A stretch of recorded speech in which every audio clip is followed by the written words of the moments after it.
Hello everyone, my name is Dakota. I'm running for historian for the upcoming school year. I would love to do this position because I think I'd be qualified because of my, number one, my love for photography. I'm very passionate about it. I often do it in my free time, and I'm also very organized, determined, and I pay attention to the quality of what I put out. I've been the historian of a club and have in a club of high school in the past, and I've also been the president, so I am already aware of the responsibilities that will be placed on me. I've also been helping Gabby throughout the school year, which is probably how you see me around, and I am determined to do a good job.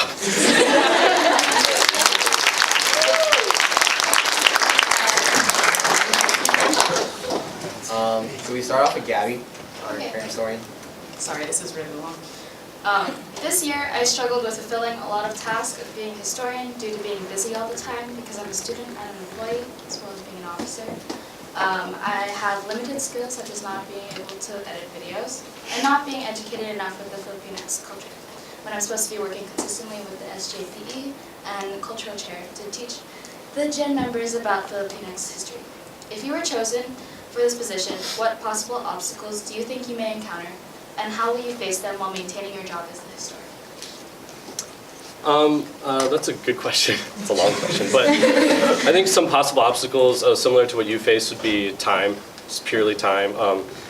Editing videos takes quite a lot of, like, if you're not good at it, it takes a lot of time to do it, and I foresee that being a possible obstacle. Fortunately, I will not be afraid to ask for help when I need it, and I'm also already planning on learning how to edit videos and do classes and stuff over the summer, so I can do it more efficiently and I can spend more time on doing things such as educating people through photography about the Filipinx culture. One example that comes to mind when it's educating people through pictures is, I don't know if you've seen Humans of New York or even Humans of VSA. Yeah, that's the VSA historian, Gerald, he does that, and it's a very informative series. And I'm not saying that I'd like to copy that and do that, but that'd be an example of using pictures and stories to educate people.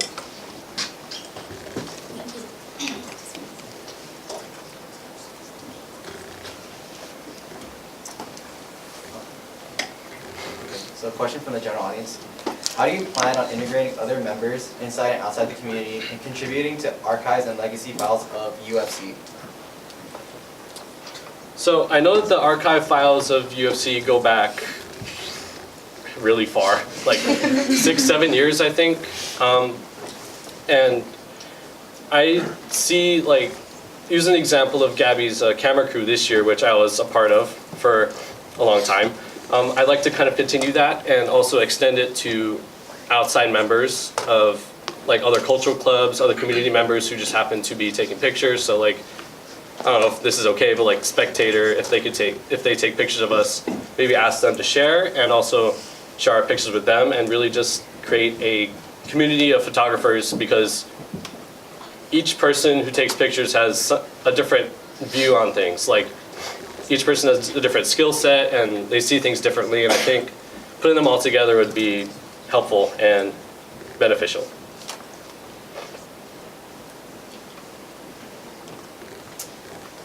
One question is, how do you plan on working with, so the historian and the public relations officer works pretty closely together.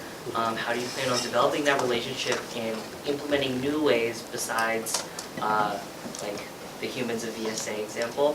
What are some new ways you can partner with that relationship while reaching the greater community? So, being a communications major already, and wanting to already do public relations as a career, I'm already kind of well-versed on all the components that go into public relations and community outreach, things like social media campaigns, videos, I think would be a really big part of that. I don't know if y'all saw the Fiesta video that came out, the promo video, and we also had the Assassin video that Arden did.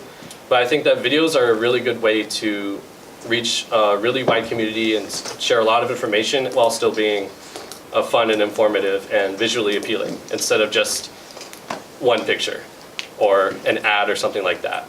So that would be one way of doing that. Thank you. Thank you.